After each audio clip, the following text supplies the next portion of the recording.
college cat. I was a transfer from the University of Arizona. I went to Brentwood High School here, and I went off and said I have to go off and just do the big school party experience for 2 years. And then when I decided to buckle down and get serious, I came to Belmont.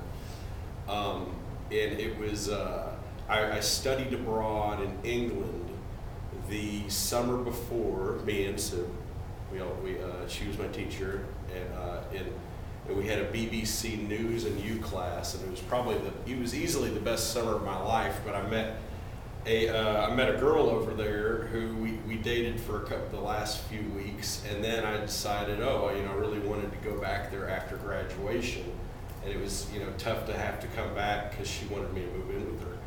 But anyways, after graduation, I focused on saving money to go back, so I wasn't focused immediately out of the gate on journalism stuff, though I tried to get freelance work in London to no avail and put together a portfolio. I wish I actually had the foresight to bring the portfolio today that I put together.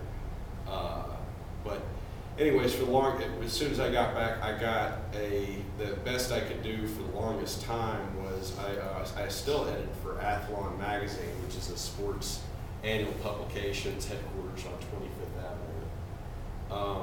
Avenue.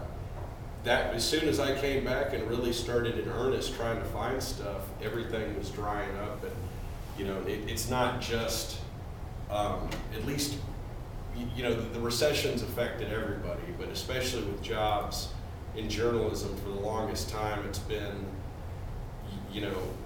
it's been because they're cutting so many jobs from people. You're not just competing against other new journalism graduates. You're actually way behind the curve, up against every single person who's been laid off, and those people all have connections, and they have kids, and they have families to support.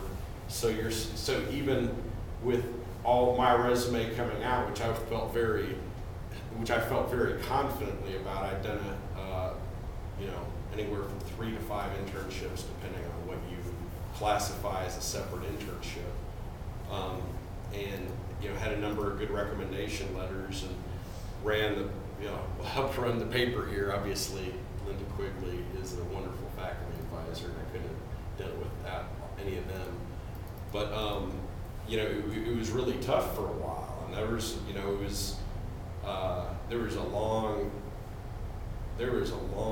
time where I was just depressed, and I've had the lowest self-esteem, and I thought, I'm not going to make it, and I'm just going to leave it up to your imagination. I really struggled with depression because of it, because it just felt like, it just figures that as soon as I graduate in whatever the field I decided to go in, I actually wanted to come out of high school. One of my ultimate dreams is filmmaking.